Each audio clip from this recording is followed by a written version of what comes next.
కడపలో వైసీపీ బంద్ ప్రశాంతంగా సాగుతూ ఉంది. ఎక్కడికక్కడ బస్ సర్వీసులన్నీ నిలిచిపోయాయి. బస్టాండ్లోనే నేతలు కార్యకర్తలంతా బైఠాయించి ప్రత్యేక హోదా ఇవ్వాలని డిమాండ్ చేశారు. దీనిపై పూర్తి డీటెయిల్స్ ని మా ప్రతినిధి లక్ష్మీనాథ్ మనకు అందిస్తారు. ఏపీకి ప్రత్యేక హోదా కల్పించాలని డిమాండ్ చేస్తూ వైఎస్ఆర్ కాంగ్రెస్ పార్టీ జిల్లా వ్యాప్తంగా బంద్ నిర్వహిస్తోంది. తెల్లవారుజాము నుంచే వైసీపీ శ్రేణులు జిల్లా వ్యాప్తంగా ఆర్టీసీ బస్ డిపోల నిరసన వ్యక్తం చేస్తూ బంద్ నిర్వహిస్తున్న నేపథ్యం ఉదయం నుంచి ముందస్తుగా ఆర్టీసీ యాజమాన్యం జిల్లా వ్యాప్తంగా ఉన్నటువంటి 8 డిపోల్లో 912 బస్ సర్వీసులను నిలిపివేయడం జరిగింది. ఇది బంద్కు మద్దతుగా విద్యాసంస్థలు సెలవు ప్రకటించిన నేపథ్యం, అలాగే వ్యాపార వాణిజ్య సంఘాలు కూడా తమ దుకాణాలను మూసివేసి బంద్కు సంపూర్ణంగా మద్దతు ప్రకటిస్తున్నాయి.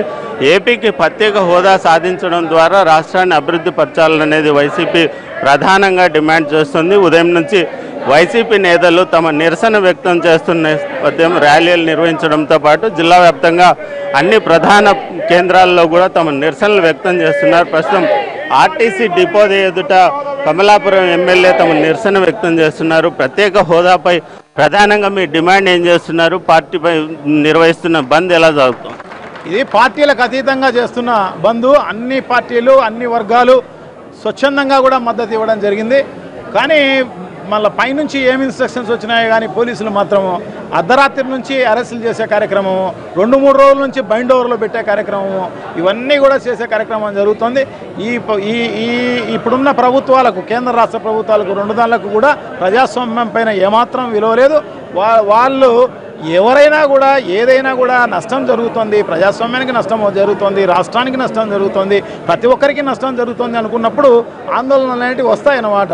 సో మనకు వ్యతిరేకంగా మాట్లాడితేనే అరెస్టులు చేసే కార్యక్రమము, దానివల్ల పూర్వం పెద్ద ఇదంటే ఇందిరాగాంధీ లాంటి వాళ్ళే ఎమర్జెన్సీ పెట్టేసేసి ఏమైపోయినారో అనేది వీళ్ళందరికీ కూడా తెలిసిన సత్యమే. మరి మళ్ళీ వీళ్ళందరికీ కూడా బుద్ధి తెచ్చుకోవాల్సిన అవసరం తప్పకుండా ఉంది. ప్రజాందోళనలు అనేవి తప్పకుండా జరుగుతాయి. ప్రతిపక్ష పాత్ర కూడా అదే. ఎందుకంటే ప్రజలకు సంబంధించిన సమస్యలు ప్రజల దృష్టికి, ప్రభుత్వ దృష్టికి, అందరి దృష్టికి తీసుకురావాలనేదే మా ఉద్దేశం అన్నమాట. సో దాన్ని మనం ఏ విధంగా కూడా ఇక్కడ హింసాత్మక కార్యక్రమాలు ఏమి చేయడం లేదు. అయినా కూడా లీడర్లందరినీ తీసుకుపోయి అరెస్ట్ చేసే కార్యక్రమం అంతా కూడా చేయడం జరుగుతుంది. ఇది తీవ్రంగా మేము ఖండిస్తున్నాం.